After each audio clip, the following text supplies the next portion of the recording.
Bonjour et bienvenue dans ce nouveau Parole d'expert IT proposé et propulsé par Zenith. Je m'appelle Stevie, je suis le chef marketing de Zenith et on a eu l'ambition, l'envie de rétablir le lien entre les recruteurs, les consultants et les managers dans le milieu de l'IT. Et c'est pour ça qu'on a créé cette émission pour laisser tous ces experts parler et donner leur point de vue, donner des idées, donner des réflexions autour de cette thématique-là. Aujourd'hui, avec moi, j'ai Isabelle qui va pouvoir se présenter et après, je vais pouvoir expliquer pourquoi j'ai pensé à elle pour cette émission. Bonjour Isabelle. Bonjour Sylvie. Alors tu l'as dit, je m'appelle Isabelle. Comment Je ça va? complète en disant que je m'appelle Isabelle Monbeau. Je suis ici aujourd'hui pour parler un peu de ma casquette de coach carrière, puisqu'en fait j'accompagne des salariés et des freelances. Et l'objectif pour moi, à travers cette mission dont j'ai fait mon fer de lance depuis un peu plus d'1 an, c'est d'être un peu un guide pour toutes ces personnes qui veulent changer de job, qui sont en place depuis des années en fait dans le même poste ou qui tout simplement ont peur de se remettre dans le grand bain de la recherche des opportunités. Le cas est encore plus exacerbé quand il s'agit des freelances, puisqu'en fait, pour trouver une mission, souvent il peut y avoir ce petit souci de savoir s'ajuster, de savoir se vendre par rapport à une mission. Donc voilà, c'est un peu mon rôle, en sachant que j'ai un background de 15 ans dans le marketing digital et que j'ai appris un peu à marketer à la fois les produits, mais aussi l'être humain, les êtres humains avec lesquels je travaille. Et j'adore ça, parce que le contact humain, c'est vraiment quelque chose qui me plaît beaucoup, ce qui m'amène dans ton podcast aujourd'hui.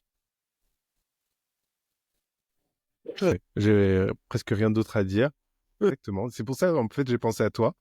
J'ai eu pas mal de personnes qui m'ont dit l'une des difficultés qu'on a en tant que freelance, c'est de se vendre, de se marketer et de savoir comment se différencier des gens, savoir comment se montrer sans être arrogant peut-être. Et donc, je me suis dit, bah, faut trouver une experte dans ce sujet pour en parler. Donc, je suis vraiment content que tu sois là avec nous pour parler de ça. Écoute, moi aussi, je rebondis déjà sur quelque chose que tu viens de dire, à savoir ne pas être arrogant. En fait, il ne faut pas confondre l'arrogance et la confiance en soi. Mais tout est dans l'art du pitch. Et c'est ce dont on va parler dans quelques instants. Donc, oui, tout à fait. Et qu'est-ce que tu pourrais dire déjà qu'est-ce que c'est le marketing personnel? Qu'est-ce que ça veut dire le personal branding finalement? Comment tu l'expliques, comment tu le vois? Qu'est-ce que c'est le marketing personnel? C'est en fait savoir faire rayonner vers l'extérieur ce qu'on est.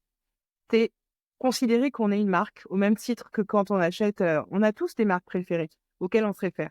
On va prendre le cas de Apple, on va prendre Samsung, on va prendre toutes ces marques en fait auxquelles on s'identifie. Finalement, ce qu'elles véhiculent, souvent, ce sont des produits. Donc, elles vont parler en fait de comment leurs produits vont servir un univers et des fonctionnalités. Nous, en tant qu'êtres humains, on va plutôt parler en fait de ce qu'on est capable de faire. On va faire rayonner en fait notre expertise. Donc, je dis notre parce que je m'inclus dedans puisque je suis également freelance en fait à côté de ma casquette de coach. Justement, cet aspect de personal branding, il est très important parce que c'est ce qui va permettre de se distinguer en fait des autres candidats. Une personne qui va arriver, mais qui va être un peu dans son coin, qui va être un peu pas forcément sûre d'elle et qui va pas forcément avoir un positionnement, aura plus de mal à se vendre qu'une personne qui sait raconter ce qu'elle a fait, qui sait raconter qui elle est et qui sait raconter ses valeurs. Et c'est ça, le marketing personnel. Et est-ce qu'il faut forcément être extraverti, tu vois, vouloir aller vers les autres pour pouvoir se vendre comme ça? Ou est-ce que quelqu'un qui est un peu timide, réservé, peut avoir des solutions pour monter son personal branding finalement? On n'est pas obligé d'être extraverti parce que effectivement, il existe plusieurs types de personnes. Les personnes introverties, la seule différence, c'est qu'il faut qu'elles travaillent un peu plus de manière structurée leur discours, qu'elles amènent en fait des preuves et qu'elles prennent cette habitude en fait de faire des démonstrations. Que c'est ni plus ni moins qu'une démonstration. À la différence des démos qu'on faisait quand on était en mathématiques à l'école, c'est en fait là l'objectif, c'est vraiment de démontrer à la personne que vous avez en face de vous que vous êtes la bonne personne. Et pour ça, il faut travailler un discours, une cohérence, un fil rouge pour expliquer pourquoi on est passé d'une expérience à une autre. Finalement, je dirais même que les introvertis sont plus avantagés parce que souvent, ces personnes ont la capacité de vraiment bien structurer, vraiment être factuelles et vraiment être focus sur ce qu'elle raconte. Là où l'extraverti peut parfois aller se perdre s'il n'est pas justement suffisamment structuré au départ. Ah oui, je vois. Tu veux dire que ça commence d'abord par une sorte d'introspection et une sorte de... Enfin, moi, j'aime bien dire storytelling. Enfin, je dis plein de mots en anglais, je sais pas ce qui m'arrive. Mais c'est de se raconter, de raconter une histoire et de soi-même, en fait. C'est comment on va raconter son histoire pour se rendre intéressant, peut-être. C'est vraiment comment on va raconter une histoire pour se rendre intéressant, mais c'est une histoire, mais c'est pas une fausse histoire. Donc il faut simplement être capable de rattacher le pourquoi du comment et expliquer en fait le lien avec ses valeurs. On va pas raconter à une personne qui veut nous recruter: «Ah ben, je veux, réaliser ta mission freelance parce que j'ai vu de la lumière et ça m'a plu». Non, on va lui dire: «Voilà, avant de vouloir rejoindre aujourd'hui ta mission, voilà ce que j'ai fait d'un point A à un point B et voilà pourquoi aujourd'hui je pense que cette mission-là, elle est intéressante pour moi dans ma carrière». Je dis carrière parce qu'on emploie le mot carrière à la fois pour les salariés et les free et voilà ce que je peux amener en fait en citant des exemples en fait de ce qu'on a fait. Donc le storytelling, oui, c'est clairement très important. L'art de raconter une histoire, mais pas une fausse histoire. Il faut que ça soit vrai, il faut qu'on y croit, il faut qu'on soit capable en fait aussi de livrer des émotions à travers cette histoire. Ah oui, mais c'est intéressant que tu appuies sur le fait de ne pas faire une fausse histoire, parce que c'est vrai que souvent, quand tu parles de te raconter, de raconter une histoire, les gens ont l'impression qu'il faut mentir ou augmenter la vérité pour que ce soit intéressant, alors qu'en fait, pas du tout. Des caractéristiques plus à mettre en avant, plus qu'autre chose, c'est ça? Exactement. En réalité, il est plutôt question de faire ressortir ses forces à travers cette histoire-là. Donc, il n'est pas question de mentir. Il est plutôt question de mettre la lumière, en fait, sur les bons passages. Et c'est plutôt comme ça, en fait, que je le définirais. Il y a beaucoup d'entre nous, en fait, qui ont peur d'aller raconter. Je vais donner un exemple très parlant. Beaucoup de personnes ont parfois fait des pauses, en fait, dans leur parcours professionnel et ont peur de le dire. Alors qu'en fait, une pause dans un parcours professionnel, c'est juste révélateur de quelque chose qu'on a vécu dans la vie, en fait, un moment important. Et en fait, c'est juste de savoir le raconter. En fait, il n'y a pas besoin de le cacher, de le masquer. C'est acceptable. En fait, j'ai la coutume de dire que tout est entendable du point de vue de la personne qui recrute en face de vous, pourvu que vous sachiez bien le raconter. Bon, sauf si vous avez commis un meurtre, hein. Non, on va peut-être pas le raconter. Tu imagines? Ah ouais. Mais et comment tu sais ce qui est intéressant, qu'est-ce qui touche au personnel, tu vois, parce que des fois on a l'impression qu'on va aller peut-être un peu trop loin et que en fait ça regarde pas du tout, par exemple pour ta mission, ça regarde pas du tout que par exemple tu as fait une pause. Moi j'ai fait une pause pour élever ma fille pendant 1 an. Peut-être que je pourrais me dire c'est trop personnel, j'ai pas besoin de le raconter. Pourtant, c'est pas si personnel parce que au final, quand on rentre dans un cadre professionnel, il y a toujours, on parle toujours de l'équilibre vie pro, vie perso. Mais c'est important, en fait, même que le recruteur sache que tu as une vie personnelle à côté et que tu as un enfant. Parce que ça va impacter, en fait, finalement, ta mission professionnelle demain. Donc, pour moi, c'est pas complètement du perso. Ça rentre un peu, ça s'entremêle, en fait. La vie D'accord. va soit pro, soit perso, en fait. Les deux sont entremêlés. Donc, aller le raconter, c'est pas une mauvaise chose parce qu'en plus, ça parle pour toi, pour dire que tu es quelqu'un qui a des convictions. Parce que n'importe qui, en fait, n'est pas capable de faire la pause professionnelle pour élever son enfant. Donc, il y a des gens qui n'auront pas forcément Ouais. ni le courage de le Ok. faire, ni le courage de le dire. Toi, tu as les deux. Ça dénote déjà pas mal de choses, en fait, et Ok. tu démontres déjà des choses à travers le fait de le dire. Et c'est tout ce qu'il faut garder en tête. Après, si c'est pas la bonne mission en face de toi, ça matchera pas. Avant toute chose, ça doit être un match. Ça doit être un match. Oui, Faut ouais, c'est aussi que ça. la Faut personne en pas, faut face pas te sache que dire tu que as un tu t'es enfant fait bas âge. rejeter. Tu vois, ouais, non, je vois ce que tu veux dire. En fait, tu veux dire que, faut par exemple, si on nous dit non, c'est parce que on n'était pas assez bien, mais c'est parce que ça a juste pas matché et qu'on n'était pas Exactement. sur le Et bon en rail, quoi. vérité, c'est vrai, je pense qu'il faut vraiment le prendre de cette manière-là. Une des difficultés dans le parcours, hein, que ce soit du côté salarié ou free, c'est effectivement de prendre un non pour un rejet. Mais c'est pas un rejet. En vérité, pour toute mission, ça doit matcher. Si ça ne matche pas et qu'on force d'un côté ou de l'autre, ça va mal se passer de toute façon. Autant que voilà, la personne en face d'elle, en face de nous, elle aura des critères. Nous, on a des critères. Autant qu'il y ait un maximum de critères qui matchent. Et donc, autant être le plus honnête possible, en fait, j'ai envie de dire, et de raconter la vérité, mais simplement bien le raconter. C'est intéressant parce que ça me fait beaucoup penser en recrutement. On parle souvent qu'il y a des gens qui sont de très bons candidats, qui vont pas être de très bons employés. C'est-à-dire que c'est Bien des sûr, gens qui vont être très bons pour se se faire raconter et valoir. tout. Et du coup, justement, ils vont enjoliver. Et voilà, pour se faire valoir. Et ils vont peut-être enjoliver les choses. Et en fait, c'est pas le bon match parce que, en fait, ils en ont tellement rajouté que quand tu les vois au quotidien, ça fonctionne pas. Et que c'est pas Après simple. ça, je te dirais que c'est le problème du recruteur parce qu'en fait, un recruteur, il doit être capable d'évaluer la cohérence du candidat en face de lui. Il doit être capable d'évaluer aussi, en fait, presque en situation. En fait, il y a des moyens de piéger une personne quand elle va raconter ce qu'elle a fait au niveau de ses projets, etc. Quand on pose les bonnes questions, on est capable de se rendre compte si on a un usurpateur en face ou pas. Et donc, moi, je pense pas que ce soit évidemment qu'il y a des gens qui savent se vendre très bien, etc., qui ont la fibre commerciale, en fait, par exemple, qui savent vraiment se mettre en avant. Et pour moi, c'est le rôle du recruteur d'avoir le bon filtre aussi en face. L'objectif, c'est justement de poser les bonnes questions pour comprendre, en fait, si la personne, elle est douée ou pas dans les missions, en fait, qu'elle évoque. Ouais, Et ça, ça se c'est clair vérifie qu'on facilement, impose. hein. Même Ouais, si tu as ouais, bien quelqu'un qui est sûr. bon Ouais, c'est, d'un d'un point de vue commercial pour se vendre, si tu lui poses les bonnes questions, allez, je te donne juste un exemple dans le marketing digital. Si tu sais poser la bonne question par rapport aux indicateurs ou essayer de comprendre en fait la logique de la personne, tu vois tout de suite si elle est douée ou pas douée. ouais, c'est clair. Oui, c'est clair. Non, oui, tu as totalement raison parce que je sais qu'il y a pas longtemps, j'ai fait un recrutement et pareil, j'avais des réflexions qui faisaient que je savais quoi. Du coup, je vois totalement Forcément. ce que tu veux dire. Et donc tu dirais que c'est pas forcément, t'es pas en concurrence avec les autres quand tu cherches une mission, vu que tu vois, genre c'est plus un match qu'autre chose. Est-ce que tu dois toujours te dire que tu es en compétition, que tu dois faire mieux ou pas, ou comment tu dois aborder les choses en Alors, tant que freelance, tu vois, sur une mission? tout dépend. En fait, il y a deux aspects. Il y a un aspect donc humain. Il y a un aspect, enfin il y en a trois exactement. Il y a le savoir-faire, il y a le savoir-être et il y a le faire. Et en fait, faut bien se dire qu'une entreprise, elle va chercher un savoir-faire, un savoir-être et un fait. Et maintenant, en fait, alors attends, je me suis perdue pour ta question. Tu peux me redire la question du coup? Oui, je te disais, oui, quand tu es en freelance, tu vois, là on disait qu'il y avait souvent des matchs avec Ah des oui. missions, Est-ce que tu es en mais concurrence avec souvent toi on ou dit avec aussi les qu'un autres? freelance, il est en concurrence. Oui, voilà, exactement. Exactement Moi, ça. je Tu dirais l'as qu'en très bien fait, résumé.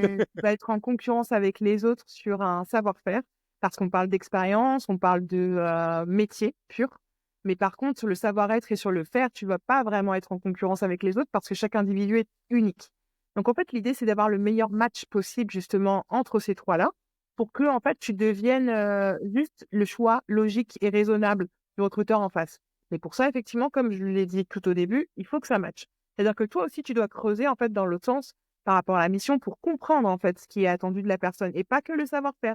Tu dois creuser justement, est-ce qu'il y a une notion de savoir-être? Je vais prendre un exemple précis.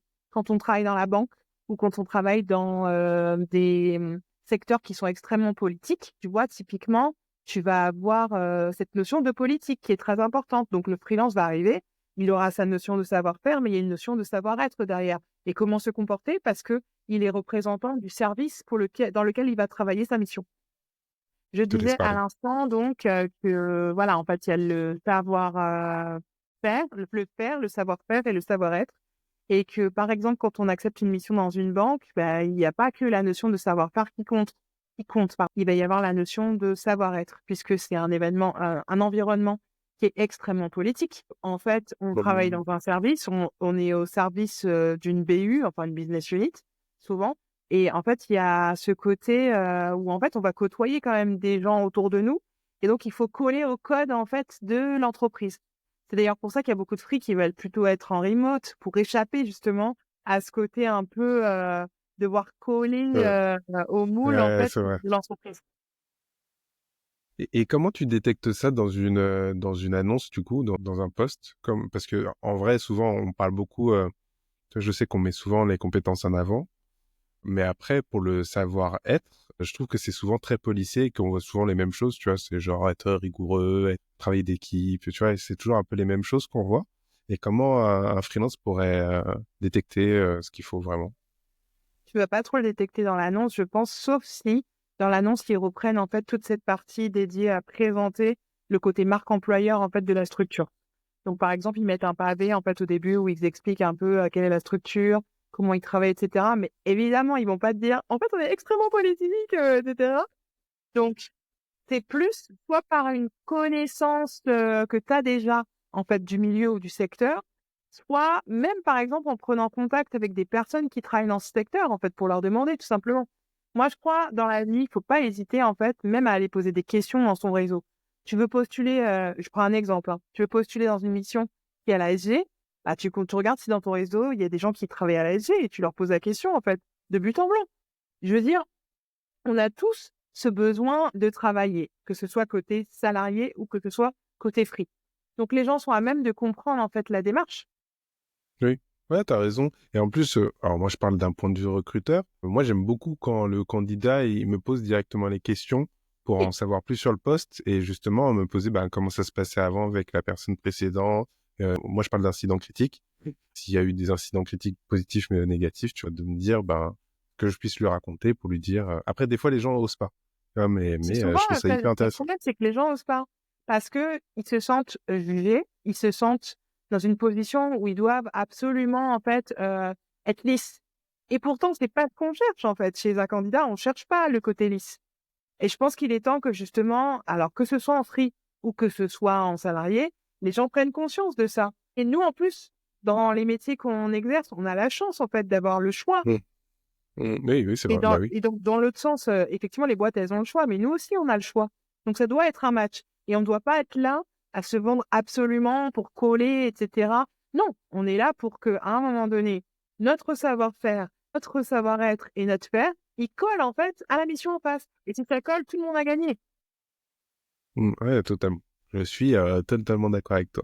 Et d'ailleurs, je pensais à une autre question, ça n'a rien à voir, je crois. Souvent, vraiment, quand tu veux avoir un poste absolument, tu as baissé, en tant que freelance, tu as baissé ton TJM ou commencé à un peu bégayer sur le salaire. Et qu'est-ce que tu en penses de ça? Parce que je sais que c'est un gros sujet pour toi. Du coup, C'est vrai comment que c'est un gros sujet. Alors, comment on gère ça? comment on gère ça? Pour moi, il y a 3 points critiques dans une négo salariale et qui font qu'on justement va pas aller baisser son TGM. Il faut d'abord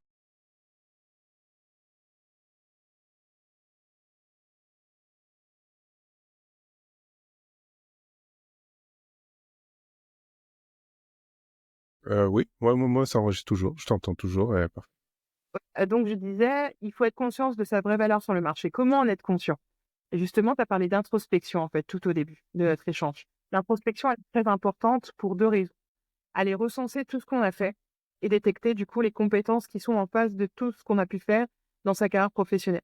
La deuxième chose, c'est être conscient aussi des forces qu'on a en ayant changé ou pas changé. En fait, que ce soit dans un sens ou dans l'autre, on doit être capable de le valoriser en une force. Si on est resté longtemps dans un environnement, on connaît bien le secteur. Si à l'inverse, on a fait plusieurs secteurs, on est quelqu'un de flexible et d'agile. Voilà. Le fait de connaître ses forces, le fait de connaître un peu ses compétences fait qu'après, on fait une recherche dans les baromètres du marché.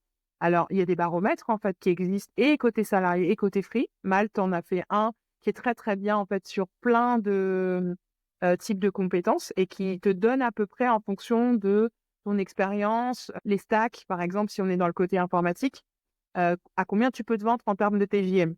C'est ce qui fait qu'après, tu vas être assis, en fait, en termes de légitimité. Parce qu'en réalité, quand on sait ce qu'on vaut, on baisse pas ses prétentions, on cherche un terrain gagnant-gagnant. Et l'objectif, c'est pas de se brader à tout prix. On va pas se brader à tout prix. Pourquoi? Parce que, si on fait ça, peut-être qu'on va décrocher la mission, mais peut-être qu'en fait, on va se décrédibiliser en face du recruteur. Et de 2, si on décroche la mission, on va vite être frustré, on va vite vouloir changer parce que ce sera pas à la hauteur de ce qu'on veut. Et de 3, et ben, du coup, après, c'est difficile aussi de négocier, en fait, un gap quand on change de mission. Donc, faut pas se tromper de compte. Le vrai combat, c'est d'avoir vraiment confiance et conscience. Donc, confiance en soi et conscience de ce qu'on est capable de réaliser. Et pour ça, effectivement, faut passer par une première introspection. Et c'est pour ça que j'aime bien parler aussi d'état d'esprit. En fait, l'état d'esprit, il est super important.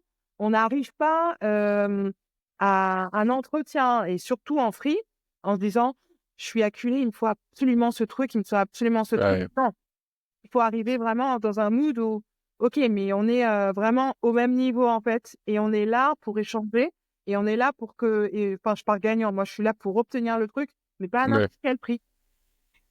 Oui, on est là pour s'entraider finalement pour arriver à un objectif commun. Mais de toute façon, c'est ce qu'on dit souvent sur la négoce. sur la négociation doit toujours se faire en étant sans avoir trop de trucs émotionnels parce que sinon tu peux pas être. Factuel. Hmm. On sort de l'émotion. Il y a presque une dissociation à faire. En fait, quand tu arrives, tu dis, OK, c'est factuel. Il faut rassembler les données marché. Il faut rassembler après ce qu'on a dans son expérience personnelle et insister après sur tout ce qui est savoir-être et savoir-faire. Et la personne en face, elle comprend. Et si elle comprend pas, bah, tant pis, en fait, ce sera un autre candidat et pas nous. Oui, c'est ça. C'est tout à fait juste. J'aime beaucoup ce que tu dis et j'espère que ça va aider beaucoup de gens parce que c'est hyper important.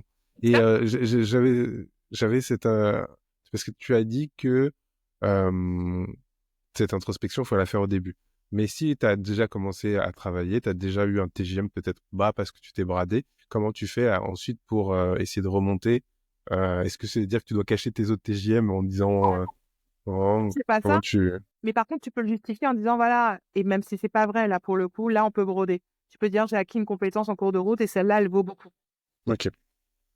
Ah oui, c'est une bonne idée. Bah oui, mais c'est vrai, en fait. C'est ce Mmh. qui va faire la différence. Et en fait, en plus, il y a une chose qui est vraie au niveau psychologique. Plus on a confiance en soi, plus on va y aller, en fait, en étant déterminé, plus on va y aller en étant sûr de soi, plus on est à même d'obtenir, en fait, les choses. Quand Oui, on c'est vrai. commence à hésiter, en fait, c'est pas bon, on commence à laisser une porte ouverte pour que la personne, elle vienne s'engouffrer et diminuer les choses. Ils savent, en fait, hein, les Oui, recruteurs, ils sont pas bêtes, ils regardent le oui, marché. oui, tu C'est ressens. pas bon. Mais bien sûr. Et puis même, on se dit toujours qu'il y a un truc qui est caché. Tu vois, genre si quelqu'un commence à douter, hésiter, changer d'avis, tu dis, oh là, il y a un truc qui sent pas bon. Tu vas être beaucoup plus dans trouver l'erreur plutôt que de te dire, ah, mais c'est le bon match. Ouais. Et je pensais aussi à ça, en termes de stratégie de communication que tu dois avoir en tant que freelance ou même salarié, est-ce que ça doit être des choses qui sont continues ou est-ce que tu dois faire de façon ponctuelle parce que par exemple là tu vois que ta mission va bientôt se terminer, donc là tu reprends à ta communication, tu recommences à parler peut-être sur les réseaux, à te préparer, etc. Ou est-ce que tu dois faire des choses continues même pendant que tu travailles en te disant bah par exemple bah j'ai acquis une nouvelle compétence, tu vois, je pense à ça parce que tu as parlé de la nouvelle compétence. Est-ce que je la vends tout de suite ou est-ce que je prépare pour quand je vais en avoir besoin? Parce que, alors, à cette question, pardon, je vais te répondre de deux manières. Soit la personne a du temps, mais on n'a jamais vraiment le temps, mais en tout cas, elle priorise d'avoir du temps pour pouvoir le faire. Je pense qu'il faut jamais, en fait, cesser de communiquer. C'est une erreur, en fait, de cesser de communiquer parce qu'on cesse d'être visible et que après, c'est plus difficile, en fait, de revenir. Et il y a une règle qui est certaine, c'est que même si on est en mission, la prospection se fait pendant qu'on est en mission. Quelle que soit d'ailleurs la situation, en général, on remarquera que les gens qui sont au chômage ou qui ne sont pas en mission ont plus de mal à trouver quelque chose. Il y a cette règle de je veux ce que quelqu'un a déjà. Donc en fait, c'est même mieux en fait de communiquer pendant qu'on est en mission parce qu'on montre ce qu'on est capable de faire. On parle de son domaine, on parle de son expertise et du coup, on se rend encore plus désirable en fait aux yeux des recruteurs potentiels. Quitte à ce que les gens vous surveillent et ils disent OK, lui sa fin de mission, ça arrive à tel moment, OK, je guette pour pouvoir l'avoir. Donc je pense qu'en fait, c'est mieux de rester dans une communication continue, même si on va pas communiquer les mêmes choses, évidemment. Là, on va pas dire qu'on est en recherche alors qu'on est en mission. Mais par contre, on laisse la possibilité aux autres de continuer à voir, en fait, notre expertise. Ok. Et en termes de communication, tu vois quoi comme... Parce que je pense qu'il faut trouver sa façon de communiquer. Est-ce que c'est juste mettre à jour toujours son profil Malte ou est-ce que c'est forcément parler, mettre des posts LinkedIn, je sais pas. Est-ce que c'est faire des vidéos peut-être Est-ce qu'il faut trouver son truc ou il faut prendre le truc à la mode? Comment tu vois les choses? Moi, je pense qu'il faut trouver son truc, mais c'est une notion de stratégie. C'est-à-dire qu'on utilise tous les canaux ensemble. Et nous, au niveau marketing, on est bien placé pour en parler. La logique, c'est une stratégie. C'est de quoi... D'abord, qu'est-ce que j'ai envie de faire en termes de mission? Ce qui va du coup, après, me donner en fait potentiellement des pistes éditoriales de ce dont je veux parler. Après, on sait maintenant que le canal vidéo, c'est un des meilleurs canaux parce que c'est vraiment celui qui donne une vitrine en fait sur ce qu'on est. Mais c'est pas le seul. Le fait d'écrire, par exemple, sur LinkedIn, des posts écrits, c'est une très bonne chose aussi parce que ça permet de valoriser des résultats, ça permet de valoriser en fait vraiment une expérience, un livrable par exemple qui a été mis en place. Ça permet de discuter avec une communauté. Moi, ce que j'aurais tendance à dire, c'est qu'il faut vraiment tout combiner. On peut pas mettre tous ses œufs dans le même panier. Donc Malte, c'est bien, mais c'est pas suffisant. Communiquer en parallèle sur LinkedIn parce qu'on a un réseau, parce qu'on a des gens avec lesquels on a travaillé, parce que ça nous permet de dialoguer avec eux pour leur dire aussi, voilà ce que je fais, Tiens, dans tant de Mmh. temps, je vais plus être en mission. Est-ce qu'autour de toi, tu sais s'il y a des besoins en fait sur tel stack ou telle expertise? Ça peut être aussi l'opportunité de voir des webinars et d'intervenir dans des webinars ou dans des événements et de se faire voir. En fait, on doit toujours être dans cette logique de win-win. Donc en fait, on prend quelque chose, mais on donne aussi quelque chose. Et d'ailleurs, c'est pas forcément cet ordre-là. C'est souvent on donne et on reçoit. On reçoit. Mais donc du coup, c'est important en fait, je trouve, d'utiliser vraiment une synergie multicanaux et faire des vidéos après. Et si on a le temps, si on a la possibilité, si on a l'envie, ok, c'est bien de le faire. Par contre, il faut que ça soit fait de manière régulière parce que sinon les gens ils vous oublient. Il y a Oui, tellement de bien sûr. contenu sur les réseaux que en fait pour arriver à faire son trou, si je puis dire, bah il faut en fait communiquer et prendre la parole pardon de manière régulière. Et ce que je trouve intéressant dans ce que tu as dit, c'est que il y a vraiment ce côté, il faut créer un lien. Tu as parlé de parler à tes anciens employeurs, savoir s'il y a de nouvelles missions, etc. Et je trouve que quand on adopte une stratégie, souvent on oublie ça. Et il y en a plein qui se disent juste je dois être visible et réfléchissent pas au fait que ça passe surtout par créer du lien avec des gens et donc aller leur parler C'est et que clair. tu peux complètement faire ta stratégie comme ça Tu peux sans déjeuner être avec des anciens employeurs, tu peux déjeuner avec des anciens collaborateurs. Souvent, en plus, on a apprécié humainement de travailler avec des gens. Donc, c'est plus facile, Mmh, ne serait-ce que pour entretenir le lien parce qu'on s'aime bien. Dans la discussion, bah, on peut parler de son actualité, en fait. En réalité, enfin, moi, je sais que dans ma carrière professionnelle, que ce soit salarié ou free, c'est un truc qui a toujours super bien marché. C'est que les gens m'ont identifié, donc savent dans quelle case il faut me mettre et savent venir me trouver quand ils entendent qu'il y a des offres potentiellement ouais. correspondent. Donc oui, le lien, c'est la clé, très clairement. Ouais, je suis totalement d'accord avec toi. Je suis d'accord avec toi d'ailleurs. Ouais, on est tous d'accord, hein.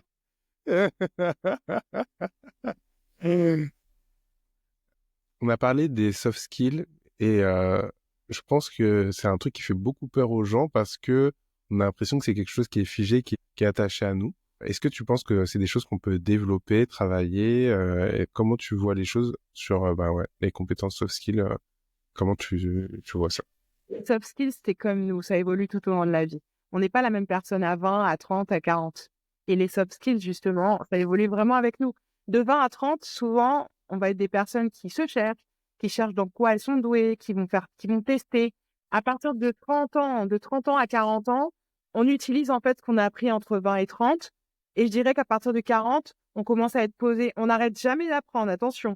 C'est pas ça. Mais on sait qu'on a été capable de le faire, donc on sait qu'on sera capable de le refaire. Et donc, il y a une confiance en soi qui est un peu plus généralement développée. Mais les soft skills, c'est comme nous, ça évolue tout le temps. Il y a des soft skills de base. Si tu es curieux, bah, tu seras curieux tout au long de la vie. Ça, c'est sûr. Oui, La curiosité peut t'amener aussi à être bon niveau tech parce que tu vas être quelqu'un qui teste tout le temps. Comme le fait d'être bon au niveau tech, ça va t'amener aussi à toujours chercher, tu vois, l'innovation et donc à te tenir au courant et donc à aller à plein d'événements et du coup à justement, on en revient au réseau, créer du lien en fait avec les gens. Mmh. Donc, pour moi, tout ça c'est lié et c'est lié à soi et c'est lié euh, à un facteur très humain finalement, l'évolution de la personne. Donc les soft skills, non, c'est pas immuable, c'est pas figé, au contraire, ça évolue vraiment avec une personne. J'avais pas réfléchi à ce côté. C'est-à-dire que tu vois, c'est-à-dire qu'on doit faire l'introspection dont on a parlé au début. C'est quelque chose qu'on doit faire assez régulièrement et pas juste se dire, OK, bon, là, c'est bon, je sais comment je fonctionne. Donc, c'est quelque chose que tu dois retravailler assez régulièrement pour voir l'évolution et ce à quoi tu peux prétendre. Et pour moi, c'est la clé parce qu'en plus, même pour savoir ce que tu as envie de faire, il y a tellement de choses qui évoluent tout le temps en fait. T'es pas obligé de rester sur le même chemin en fait. Et l'IA le démontre particulièrement là, en ce moment. L'IA, c'est vraiment, c'est à la fois un moteur, ça fait peur aux gens parce qu'ils ont peur d'être remplacés. Sauf qu'en réalité, si tu regardes d'un autre angle, l'IA, c'est juste le prolongement de nous et de notre expertise et de notre expérience. Aujourd'hui, c'est une IA, demain, c'est une autre IA, après-demain, c'est une autre manière de travailler. Donc oui, clairement, tu peux pas euh, te baser sur tes acquis parce que les acquis, enfin, il n'y a jamais rien d'acquis. On est là pour Ouais, bien apprendre sûr. toute notre vie. Moi, je crois vraiment à ça. Je crois vraiment que tu es 20, 30, 40, 50, 60. Évidemment qu'il y a des choses que tu as appris de la vie, mais tu continues à apprendre. Et tu continues à apprendre de tout le monde. Tu vois, moi, j'ai 3 enfants. J'apprends d'eux chaque jour. Ouais, c'est clair, c'est sûr. Pourtant, j'ai 41 ans Totalement. et je veux dire, je pense que dans 10 ans, ils continueront à m'apprendre des choses parce qu'ils sont en contact avec des choses avec lesquelles je ne suis pas. Donc forcément, ils vont m'apprendre des choses. Et c'est pareil, je pense, dans le monde du travail tout le temps parce que on est sur une mission, mais il y a des gens autour de nous en fait qui travaillent sur plein de projets différents. Et si tu prends même le temps de les écouter parler, tu peux apprendre des choses. Mmh. Oui, en fait, faut être ouvert d'esprit et ouvert à tout ce que l'environnement peut t'apporter.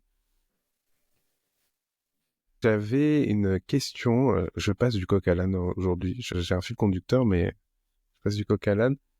Tu vois, on a parlé de se mettre en avant, de mettre en avant au quotidien. Est-ce que lorsque tu es en mission, tu vois, souvent maintenant les marques, elles aussi, elles essaient de se mettre en avant. Est-ce que c'est intéressant de joindre les deux marques, donc la marque de l'employé, la marque de l'employeur, ou est-ce que ça peut nous desservir? Parce que tu vois, par exemple, si genre, je sais pas, je monte beaucoup de projets que je fais avec ma boîte pour une mission, est-ce que ça va me desservir pour une autre mission dans une autre boîte, ou est-ce que ça n'a aucun intérêt, ou il y a des façons de le faire? Comment tu vois les choses là-dessus? Alors, je vais te prendre un exemple très précis où je te dirais que oui, c'est très intéressant. C'est développeur dans un certain univers, notamment sur le secteur bancaire. On sait que la SOG et la BNP, elles fonctionnent à peu près de la même manière, avec les mêmes outils, les mêmes stacks, etc. Donc, tu as plutôt intérêt à montrer, en fait, dans la mesure du possible, ce que tu fais avec l'ASG, parce que tu sais que ça va intéresser la BNP. Maintenant, il y a des choses sur lesquelles on a le droit de communiquer, des choses sur lesquelles on n'a pas le droit de communiquer. Donc, attention à ça. Il faut être d'accord, en fait, avec l'employeur, qu'on a bien le droit de communiquer, en fait, sur certains détails de mission, parce qu'il y a des choses, effectivement, qui sont confidentielles. Ça, c'est un premier point. Le deuxième point, c'est si tu projettes, en fait, de toujours rester à peu près dans le même secteur, ça sera toujours, je pense, une bonne chose parce que c'est une manière aussi de prouver, en fait, ton savoir-faire et ton expertise. Et tu donnes des cas vraiment très précis de ce que tu fais. Donc, ça te sert. Ouais. Maintenant, après, ça dépend aussi si la personne, elle est plutôt corporate, pas corporate. Parce qu'en général, les free ne sont pas forcément corporate. Les balises, c'est ça. Et puis c'est normal parce qu'on n'a pas un lien de subordination en fait avec l'entreprise. On est plutôt là pour exécuter une mission, livrer quelque chose et basta. Et sauf qu'en fait, il y a quand même cette logique de, tu vois, je suis rentrée sur un compte, je vais essayer d'aller choper une mission sur le reste du compte. Et donc, il faut avoir toujours cette stratégie en fait là en tête de se dire, si je réussis bien ma mission, si j'arrive à mettre en avant aussi en fait la personne qui m'a pris pour la mission, parce que servir les intérêts de la personne qui t'a recruté, c'est toujours un bon point pour toi. Surtout si Oui, tu bien sûr. as pénétré le compte. C'est le gage que la personne sera prescriptrice pour toi à l'avenir. Elle pourra que chanter tes louanges. Oui, oui, bien sûr, bien sûr. Donc, c'est très Ouais. stratégique. Il faut toujours garder cette dimension stratégique. Moi, je pense que on peut être spontané, on peut être soi-même, on peut être machin, mais il faut toujours avoir quand même une stratégie et un plan B. Et je suis toujours là-dedans. Donc, je te dirais que oui, tu vas communiquer sur tes projets, ce que tu peux communiquer, parce que tu gardes en tête que demain, tu dois trouver une autre Non, mission. tu dois trouver une autre mission. Et comment tu fais, toi, ce recul pour dire, OK, comment je monte ma stratégie? Comment tu réfléchis à tout ça? Ce recul. Alors déjà, moi, je suis beaucoup de gens qui sont comme moi.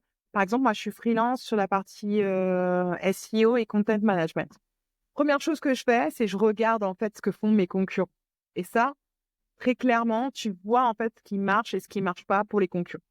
Ça va t'aider parce qu'on ne peut pas partir d'une feuille blanche. Il faut quand même un peu comprendre comment l'écosystème fonctionne et ce que ça peut apporter. Si tu passes trop de temps à tester, on sait que ça va être difficile. Donc, tu regardes un peu ce que font les concurrents. Non, là-dedans, tu vas rajouter effectivement, bon, bah, qui tu es. Et là vient la phase d'introspection pour savoir, bon, moi, est-ce que je préfère la vidéo? Est-ce que j'ai envie que l'on voit ma tête? Est-ce que j'ai envie, en fait, d'écrire? Enfin, est-ce que je suis à l'aise avec le fait d'écrire? Est-ce que je suis à l'aise avec le fait de créer des contenus? Bon, il se trouve que moi, c'est mon cas, j'aime beaucoup ça. Donc, du coup, bah, je vais observer un peu comment font les autres et je vais essayer de prendre le contre-pied et de vraiment mettre en avant ma marque personnelle, ma façon de penser, ma façon d'être, enfin, et vraiment essayer de donner une fenêtre sur la personne que je suis. Et après, il n'y a pas de bonne ou de mauvaise stratégie, du moins. La bonne stratégie, c'est celle qui va t'emmener ce qu'on appelle les leads, donc en fait des prospects, hein, Oui, que oui, tu bien vas sûr. démarcher par la suite. Et ça s'affine avec le temps. C'est comme les soft skills, ça reste pas figé. Ouais, Là où tu es bien pas sûr. forcément très bon aujourd'hui, tu peux être bon demain à force de pratique. Tout comme là où tu es bon aujourd'hui, demain tu peux ne plus l'être parce que bah, il y a Le une marché a évolution évolué. au niveau de la consommation des contenus, etc. D'où l'importance de jamais rester figé, d'être capable de regarder ce qui se passe dans ton environnement immédiat et puis de poser des questions aussi. Tu dialogues avec des gens. En plus, il y a une chose qui est formidable, c'est qu'on peut être concurrent, mais pas être sur les mêmes clients. Donc, on peut Ouais, c'est discuter clair. aussi entre concurrents et s'apporter des idées. Ouais, totalement. Très juste. En fait, il y a des bis pour tout le monde. C'est ce qu'il faut se dire. On ne Il va y a de pas la être place là pour tout pour le monde. s'affronter en permanence. Il y a du business pour tout le monde. Oui, mais en fait, c'est ça, c'est qu'il faut pas croire que le marché, c'est une pizza et que quand tu coupes une part, la part n'existe plus. En fait, c'est infini. C'est, C'est vrai. Et c'est ouais. comment tu vas te positionner. Et c'est qu'est-ce que tu vas vendre et qu'est-ce que tu vas mettre en avant. Mais tu vois, c'est quelque chose qui fait énormément peur. Je vois aux freelances qui naviguent autour de moi, c'est de se dire, en fait, le marché il est tendu. Tu sais, tout le temps, on leur dit, le marché il est tendu. Là, il n'y a pas beaucoup de missions, il n'y a pas beaucoup de machin. Et du coup, ils sont toujours dans une logique de compétitivité solo. Parce qu'ils sont dans une logique de marché visible. Et le marché visible, lui, il peut être tendu, mais invisible, non. Et le marché invisible, en fait, c'est tout ce qu'on a dit préalablement. C'est les gens avec lesquels tu as travaillé. C'est les boîtes que tu peux identifier. Tout ça, en fait, il y a plein d'autres qui sont pas visibles, et en particulier chez les free. Enfin, c'est vraiment une notion de... Moi, je vais prendre mon cas parce que c'est un super exemple, je trouve, pour toutes les personnes qui ont peur de pas trouver une mission. Je me suis lancée en freelance. C'est pas moi qui ai trouvé ma mission, c'est ma mission qui m'a trouvé. C'est pour expliquer que justement, le fait d'être visible sur LinkedIn, le fait de savoir se mettre en avant, le fait de trouver comment se référencer, le fait de trouver comment se positionner, parfois va juste ramener les gens vers toi et c'est tout. Ouais, bah oui. Ça suppose d'avoir confiance en soi un minimum. Ça suppose d'être curieux, d'être ouvert, de tester des choses. On va pas tester que Malte. On va pas se mentir. Malte, c'est pas forcément le canal le plus facile pour aller trouver en fait des prospects quand on vient de se Bien lancer. sûr. Après, il y en a plein des plateformes. Il y en a plein, plein, plein, Ouais, plein. bien sûr. Donc déjà, pas se limiter à se dire que je vais me limiter à un canal et on verra. Et puis je me repose. Non, il y a ça. On va tester après sur LinkedIn. On va tester de parler à son réseau. On va tester toutes les pistes possibles. Et puis un jour, il y a une porte qui va s'ouvrir. Enfin, moi, je suis une éternelle optimiste. Donc de toute façon, je me dis que si tu lances des bouteilles à la mer, il y en a forcément une un jour qui va être reçue par la bonne personne, en fait. À force de ratisser. Non, non, mais je suis totalement d'accord parce que souvent, nous, du coup, en tant que cabinet de recrutement, on a toujours des freelances, mais on leur dit pas travaillez que avec nous. On leur dit regardez toutes les pistes et en fait, nous, si on a quelque chose à vous proposer, on viendra vous voir. Mais il y a d'autres personnes qui peuvent venir vous voir et tout, et c'est ok. Et donc, non, t'as totalement raison. Puis en fait, si tu regardes le nombre de boîtes, en fait, concrètement, en Île-de-France, bon, maintenant, on va ramener effectivement à son secteur, en fait, en particulier, ou en tout cas à son expertise. Mais il y a tellement de boîtes, tellement de possibilités. Enfin, Oui, oui, bien sûr. Oui, c'est vrai qu'en vrai, c'est vraiment l'état d'esprit, comme tu as dit tout à l'heure, qui fait que tu vas aller plus en avant, proposer des choses, tenter des choses, ou rester à stagner parce que c'est pas possible, quoi. exactement. En tout cas, faut jamais rester immobile. Ça, c'est une certitude. Donc, en fait, à force de tester, tester, tester, je crois que c'est parce qu'aussi on fait du marketing digital. Mais on a cet ADN Mm. qui est Mm, mm. tester et apprendre. Ouais, c'est vrai, c'est clair. Ouais, Obligé parce qu'en fait, pour comprendre en fait les prospects que tu as en face, pour comprendre ce qui fonctionne, tu es obligé de tester, tester, tester jusqu'à ce que ça prenne. C'est comme le gars qui pêche, il balance de la ligne jusqu'à ce qu'il y ait un poisson qui morde. Et voilà, c'est ça, et puis tu quel dis, ah, exemple possible. c'est clair. Mais et surtout dans le côté test, je trouve qu'il y a aussi ce côté de test et essayer d'analyser pourquoi. Je trouve qu'aussi, on a beaucoup de gens qui vont tester et puis vont se dire, bah, ça marche pas, je teste autre chose, mais ça marche pas, et pas se dire pourquoi. C'est ça. Donc, D'une part, pourquoi? Puis en plus, enfin, tu peux pas tester 2 fois et estimer que tu as tout fait. Non, faut tester même jusqu'à 50 fois. Il y a des gens qui me diront, ah, mais t'es maso, j'ai pas envie de me prendre un rejet. Ouais, mais en fait, je sais plus qui disait que la discussion commerciale commence quand la personne te dit non. j'ai déjà entendu ça. Mm. Et donc, c'est pareil, en fait, dans la vie, mais en fait, faut mettre de côté l'ego. On a tous commencé quelque part. On a tous essayé quelque chose. Ouais, so what? La personne, elle dit non, la prochaine fois, l'autre dira oui. Parce qu'à force de t'être entraîné, bah, tu auras le bon discours, tu seras aligné, en fait, avec les besoins de ton prospect, et puis voilà. Si tu devais coacher rapidement, enfin conseiller tous les freelances qui vont nous écouter, qu'est-ce que tu pourrais leur dire là, en petit résumé de 2-3 minutes? Qu'est-ce que tu penses essentiel à leur donner Ce que je pourrais leur dire, c'est ce qu'on m'a dit cette semaine. J'ai quelqu'un qui m'a moi-même coaché cette semaine. Il m'a dit, tu prends une feuille, tu mets d'un côté tout ce que tu as fait et ce que tu as aimé faire et tout ce qui t'a rapporté de l'argent. Et après, tu fais le lien entre les deux pour dire, telle compétence, elle m'a rapporté de l'argent. Et à partir de là, tu vas pouvoir commencer à définir ton positionnement. Parce que si tu es très bon dans une compétence donnée, que c'est quelque chose qui t'a rapporté de l'argent, c'est là où il faut aller et c'est là où il faut développer. On commence toujours quelque part, donc on teste. Ça ne veut pas dire que c'est là où tu arriveras, mais il faut bien commencer par quelque chose. Donc ça, c'est ce que je dirais. Deuxième chose, c'est vraiment l'introspection. Regarder dans tes expériences passées, justement, ce qui t'a plu, le type d'environnement, le type de boîte, le type de secteur. Et regarder vraiment par rapport à tes concurrents, qu'est-ce qui fonctionne? Qu'est-ce qui fonctionne? Et après, tu fais le tour du marché. Des plateformes, on l'a dit, il y en a plein en fait pour les freelances. Tu parles à ton réseau et surtout se fixer des objectifs. On va dire, OK, je veux trouver une mission. Ouais, mais trouver une mission, c'est très large. Avant de trouver la mission, combien d'actions tu vas mettre en place sur Malte? Combien d'actions tu vas mettre en place sur LinkedIn? Combien de déjeuners tu vas avoir avec des personnes de ton réseau? À combien d'événements tu vas participer? Voilà, tu te fixes des objectifs sur 3 semaines, un mois, et tu regardes au bout des 3 semaines, un mois, ce qui va arriver. Objectif SMART. Ouais, oui, vraiment C'est tout objectif. simplement. Parce qu'en fait, on peut pas se dire je jette la bouteille à la mer et j'attends. Parce que, bien entendu, que derrière, il y a une réalité économique, il faut manger, on a des besoins, en fait, à assouvir, en fait, j'ai envie de dire. Donc, forcément, il faut mettre en place toutes ces actions-là. D'abord, pour réfléchir à une stratégie, mettre en place ces actions et corriger la stratégie si on voit que c'est pas ça. Mais forcément, il y a une action, normalement, dans le lot qui devrait prendre. La vie, c'est ça. Oui, bien sûr. C'est tout à fait juste. Je plus sois et je trouve que c'est le meilleur fonctionnement et c'est ce qui permet d'avancer le plus rapidement et le plus efficacement sans être frustré. Et c'est hyper important. Yes. Et après, Et... dernier point. excuse-moi, j'ai pas vu. Non, Je pas de fonctionne souci. par trois aussi. Quand on a eu des discussions, avoir des avis clients, important. C'est la preuve sociale. Ah oui. Ah oui, la preuve sociale. Et tu penses qu'on devrait les demander? Parce que souvent, il y en a qui disent qu'il faut pas forcément les demander en fin de mission, mais pendant la mission ou des choses comme ça. Tu penses qu'il y a une logique à avoir dans les avis clients? Alors, là, oui, il y a une logique à avoir. Tu peux demander pendant ta mission à partir du moment où tu as déjà eu un livrable. Parce que la personne est amenée d'évaluer quelque chose. Tu n'es pas obligé d'attendre la fin de la mission. Si je vais prendre un exemple. Moi, dans mon cas, je fais des audits en référencement.